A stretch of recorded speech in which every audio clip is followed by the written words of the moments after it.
क्या माँ के चरणों में जन्नत होती है? ईश्वर का सबसे बड़ा उपहार माँ ही तो है। मेरे बगल में जो प्रतिमा आप देख रहे हैं माता जी की, ये असल में भोपाल के रहने वाले कुलदीप शुक्ला जी ने बनवाई है। उन्होंने माँ और बेटे के प्यार की एक ऐसी मिसाल कायम की है जिसने भी सुना उसने तारीफ की। कुलदीप शर्मा जी हमारे साथ हैं, उनसे हम बात करेंगे और जानेंगे कि कितना वक्त लगा इस प्रतिमा को बनवाने में और माँ और बेटे की अनूठी दास्तान जो उन्होंने पेश किया उसके बारे में हम बात करेंगे। कुलदीप जी, जो प्रतिमा आपने अपनी माता जी की बनवाई है, कब बनवाई है, कितना समय? ये प्रतिमा बनके तैयार हुई है अगस्त 2023 में, और हमारी माताजी का निधन 14 फरवरी 2021 को हो गया था। बीमारी करीब 1-1.25 महीने अस्पताल में भर्ती रही माँ, और उसके बाद हमको उम्मीद थी कि शायद हम बचा के ले जाएंगे, मगर 14 फरवरी को माँ नहीं रही। उनके नहीं रहने के बाद मन में एक बड़ी पीड़ा थी कि अब जीवन चलना मुश्किल हो गया था।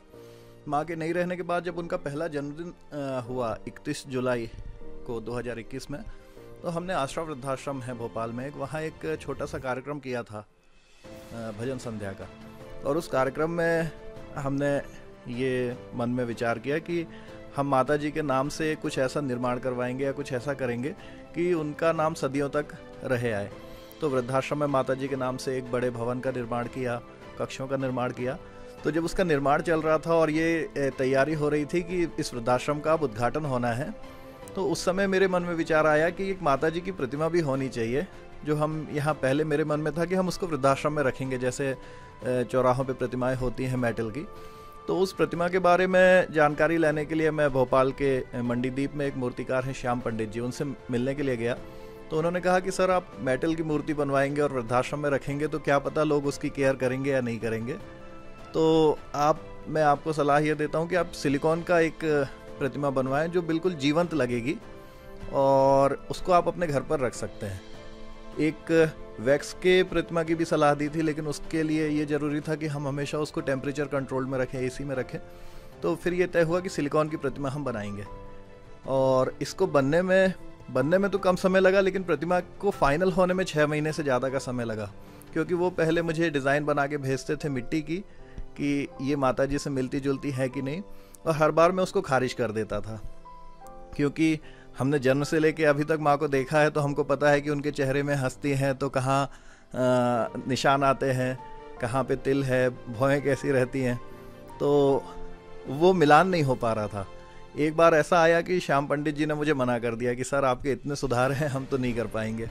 तो आखिरी बार मैंने उनसे निवेदन किया कि एक आखिरी प्रयास आप करिए, फिर अगर नहीं होगा तो फिर हम इस विचार को छोड़ देंगे। कुलदीप जी, एक वीडियो सोशल मीडिया पर काफ़ी वायरल हुआ इंस्टाग्राम में, वो किसका वीडियो था?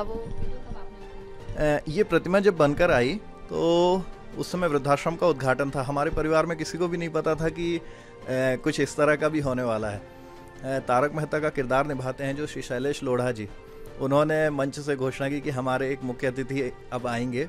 जब हम इस प्रतिमा को लेकर आए तो वहाँ लगभग 1000 से ज़्यादा लोग थे उस उद्घाटन के कार्यक्रम में, और सभी की आंखों में आंसू थे। अभी पिछले दिनों एक वीडियो सोशल मीडिया पे वायरल हुआ है मेरे भांजे का, गोलू है उसका नाम, दिविद, और वो रोज़ अपनी नानी के पास आता है, उनसे बात करता है, स्कूल जाता है तो पैर छू के जाता है।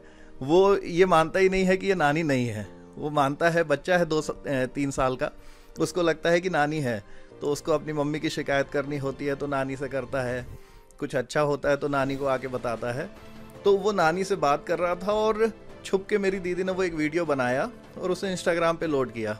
तो उस वीडियो को 1 करोड़ से ज़्यादा व्यूज़ मिले, और कई सारे अखबारों में, न्यूज़ चैनल में वो वीडियो जो है वायरल हुआ।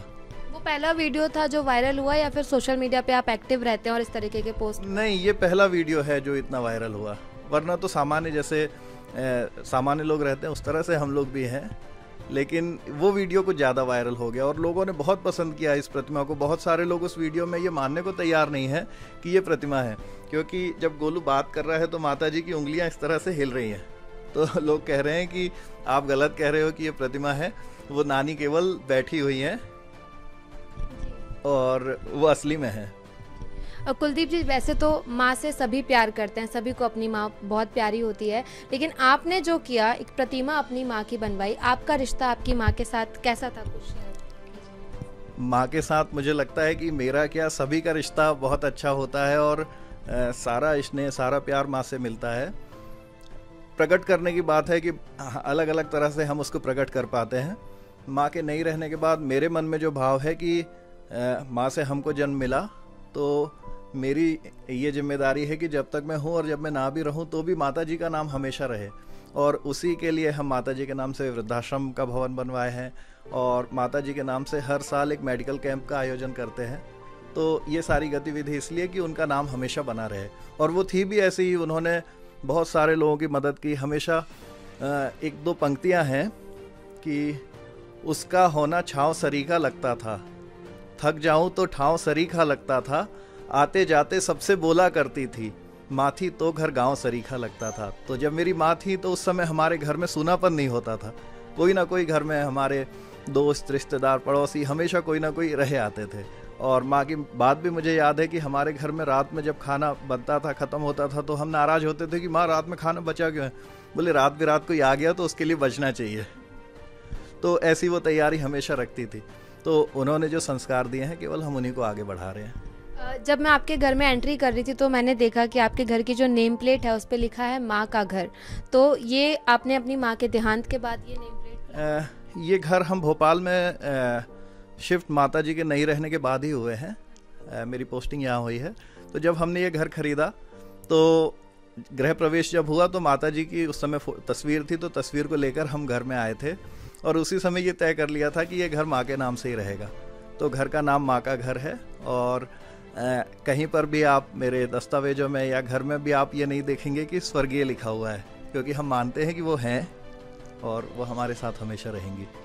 कुलदीप जी, आपने एक मिसाल पेश की है अपनी माँ से जो आपका रिश्ता है। मैं चाहती हूँ कि उन लोगों तक भी ये बात ज़रूर पहुँचे जो वीडियोज़ आजकल सोशल मीडिया पर वायरल हो रहे हैं। भोपाल से ही कुछ ऐसी तस्वीरें सामने आई जो दिल को झकझोर देती है कि जो माँ जन्म देती है, बच्चे बड़े होने के बाद उसी माँ को जो है वो ठुकरा देते हैं। ऐसे लोगों के लिए, क्योंकि आप तो वृद्धाश्रम भी चला रहे हैं, वहाँ पर 85 लोग रहते हैं, ऐसे बच्चों को आप क्या सलाह देना चाहेंगे? बच्चों को बस मेरी सलाह ये है कि माता पिता इस संसार में साक्षात ईश्वर का रूप हैं और मैं साक्षात उदाहरण हूँ। हमको जीवन में कितनी भी परेशानियाँ आती हैं, लेकिन ऐसा लगता है कि माँ जब यहाँ थी तो उनका आशीर्वाद था और जब वो ईश्वर के पास चली गई हैं तो वो शायद ज़्यादा शक्तिशाली हो गई हैं और वो हर मुश्किल से हमको उठा के उस पार ले जाती हैं।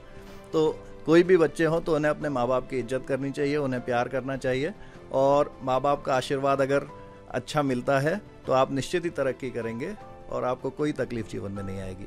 जी बिल्कुल, अगर जीवन में तरक्की करनी है तो माता पिता का आशीर्वाद बेहद ज़रूरी है और कुलदीप शर्मा इसका एक अनूठा उदाहरण है, जिन्होंने अपनी माता की प्रतिमा बनवाई है जो हूबहू ऐसा लगता है कि माता जी सामने बैठी हैं। वो कहते हैं कि जब वो किसी कार्यक्रम में जाते हैं तो घर के अगर कोई फंक्शंस होते हैं तो वहाँ भी माँ की उपस्थिति होती है। तो कुलदीप शर्मा जी ने एक एग्जाम्पल लोगों के लिए सेट किया है और इससे लोगों को सीखना भी चाहिए। इस वीडियो पर आपकी क्या राय है हमें कॉमेंट करके बताइए और वीडियो अच्छा लगा तो लाइक और शेयर भी कीजिए।